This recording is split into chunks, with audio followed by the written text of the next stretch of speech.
Jam-packed house, already a lot of tumultuous situations unfolding here. Half the crowd booing, half the crowd cheering.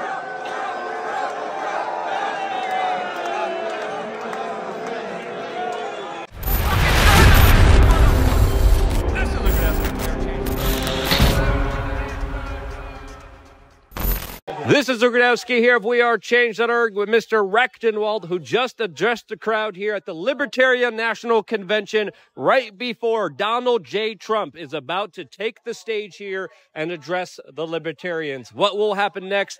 We will only find out later after this interview is out. But Mr. Rectenwald, I really wanted to talk to you. You just talked to everyone here. What is your response? Because a lot of people are saying this is an opportunity. This is the world finally paying attention to the libertarian ideas. They need us. They want us. Yeah. Is this a situation that you think is a good one or a bad one for the Libertarian Party? I think it's a tremendous opportunity, but it was an opportunity to do what you wanted to do and say what you wanted to say. So the opportunity was to have free speech and to direct it directly at Donald Trump. Yes, we are certainly welcoming, and this is a wonderful opportunity that we need to take advantage of. And that means we need to be critical. There's nothing wrong with criticism. And I would go further and to say, look, we invited him. He'll talk to us. He's going to try to mollify the crowd, right? He's going to have a difficulty, but I think that it represents a time for once in a long time for the Libertarian Party to be on a national stage with a major dominant party candidate, and former president. It's a first. So that makes this an opportunity to say what we want to say, the criticisms, and, the kind of acquiescence to some of the points. But it's all good. I think it's wonderful. It's very interesting to see half of the crowd here cheer him, half of the crowd boo him whenever he come up before he even came up on stage. Yeah. But at least the conversation's there. What do you think are some of the key points, key kind of talking points here that the Libertarian Party hopes to kind of achieve? What are the larger gets that we could get from this moment in time? Well, I mean, first of all, Donald Trump was very instrumental in getting the last spending bill for the arming of Israel, Ukraine, and Taiwan. I mean, this is just unbelievable. So the Libertarian Party can say, look, we do not fund other countries' wars. We do not send them arms. We do not violate the non-aggression principle twice. That is, robbing people to pay them to kill people and then having them kill people with our weapons. This is unbelievable. Yeah. If you were president of the United States and that bill came across your deck, how would you handle that situation? And how would you handle the situation with the military-industrial complex, with all these foreign spending bills, and with all these foreign entanglements that the United States is involved in? Oh, I mean, if it reached the desk of the president, that president's already weak. But I would say that it's an obvious case that you veto any kinds of attempts to do this, to spend this kind of money for other people's wars, for other countries' wars, when the country is $35 trillion in debt and growing. I mean, it's just unbelievable. So this is going to be a very crazy election cycle. Yeah. I think it's fair to say it's only going to get a lot crazier from here. Right. What do you expect to happen? Because there's multiple parties. RFK was also just here. A lot of people are in the race. A lot of people are saying there's going to be a lot of October surprises. What are you foretell here? Because it definitely does seem like it's not going to be whatever a lot of people expect it to be. I think it's going to be a lot crazier. What are you foresee yourself? You mean the response to the crowd to Trump? Just in general, when it comes to the next few weeks and months where we're moving forward in this election cycle, yeah. What do you expect to happen? And how will other parties like the Libertarian Party and RFK have a role in that? Well, I mean, we're going to run against all of the major policies of these two authoritarian statist parties. And we're going to run on principle. And those principles are, taxation is robbery, it's theft. We're running on the principle that the state is endemically evil, that there is no question that the state is a parasite. It robs us. I mean, we're going to run on a radical message And that is the goal that we need to put ahead of us. We may never reach that goal, but we know we're headed in the right direction if we go toward it. Is there anything that Donald Trump could say today that could have you guys support him, that could play you guys? Is there anything he could do, or is it a situation where you guys have your ideas, you guys know where you're going, and you guys are going to be moving forward with that regardless? I don't know. I mean, I don't think anybody's going to be swayed into Trump's camp as a voter or something like that. If there's any libertarians in the room that are worried about that, then you don't have any faith in the principles of your compeers.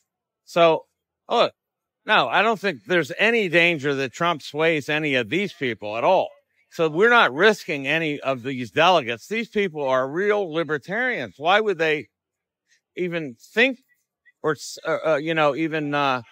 imagine the possibility of this? So, if you were president of the United States, how would you do things differently? What would be the major first initiatives and policies that you would kind of initiate as president of the United States that you think are the most important for the American people?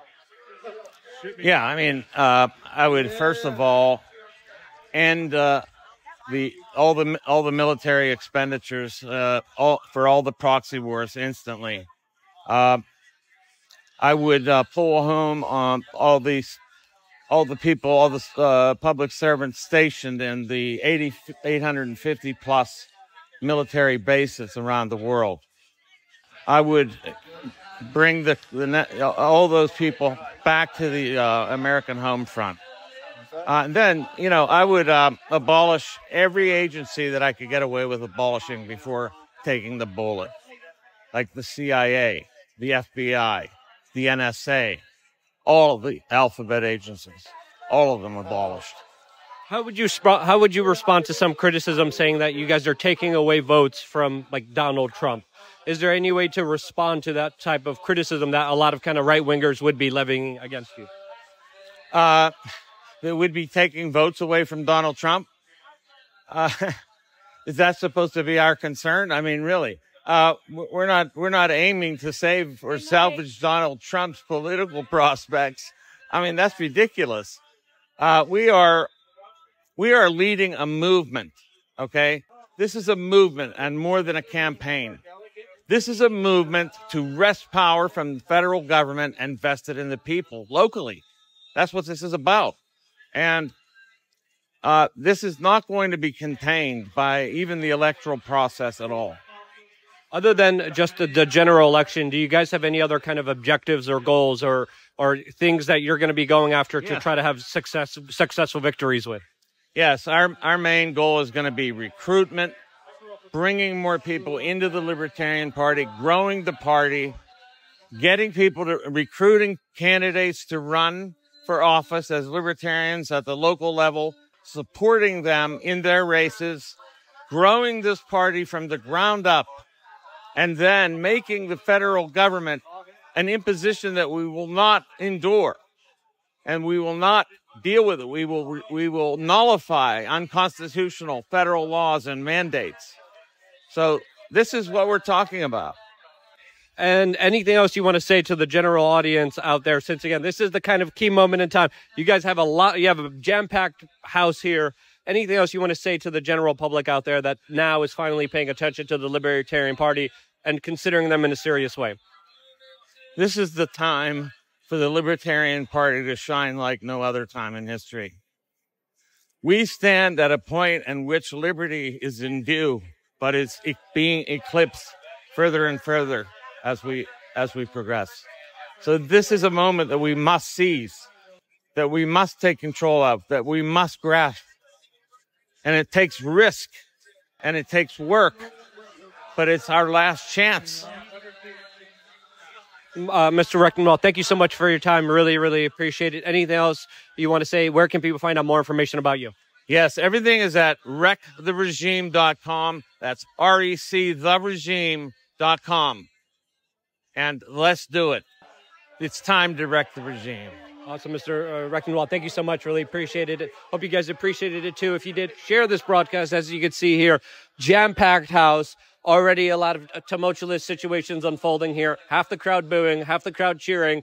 This video is probably going to be released after the larger ramifications after Trump's speech. So again, we're here on the ground providing you with the best coverage that we can. We're doing a lot of really cool stuff. Subscribe, click the notification button. We're doing a nature hike. The nature hike probably is already over since the video is out. I needed a video. This is it. Hope you guys enjoyed it. If you did, get it out there to your friends and family members. It's been a crazy experience. I've been at these events before. This one feels different. The energy is there. The principles are there. The ideas are there. It used to be a lot of very kind of woke individuals, a lot of very kind of far leftist individuals. Now with the Mises Institute, now with so many of these other individuals, the Clint Russos, the Dave Smiths, the Mr. Rectenwald that have come in, there is something different that I think is worth at least considering. And if you thought that as well, share this video with your friends and family members. Love you guys. Stay tuned for more here on youtube.com/WeAreChange.